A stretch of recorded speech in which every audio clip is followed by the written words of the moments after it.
It ain't easy. You've seen the poster that says aging isn't for sissies, or words to that general effect. What I would want most from anybody who goes into gerontology is compassion or understanding of the process. But being old doesn't make you stupid. So you don't need to be treated like an infant or a child.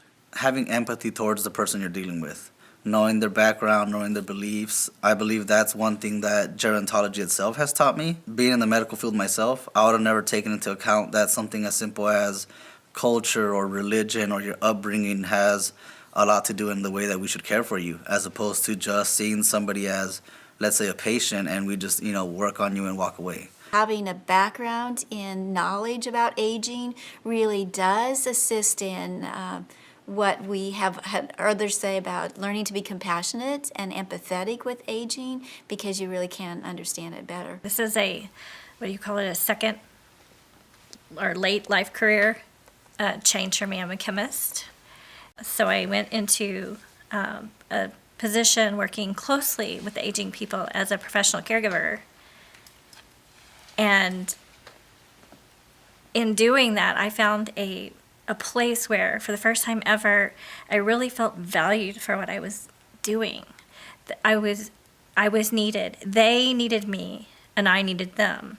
All of our generation that deployed to Iraq and Afghanistan, we will be there in the next 20 to 30 years. So it's best to learn how to take care of an older adult. And that's what gerontology does. I mean, this will be the new age of providers taking care of us. I feel like my degree has given me the ability to look at life through an older person's eyes and not just feel for them, but also be challenged to what can I do to change the environment I'm in, the job I'm in, the things that I teach to help those people make it easier for them as they age. A gerontology degree is needed by no matter what you want to do, because you're going to be working with old people. I now live in Colorado, and I'm from Oklahoma, and I was going to school with people that lived in places that I lived very close to.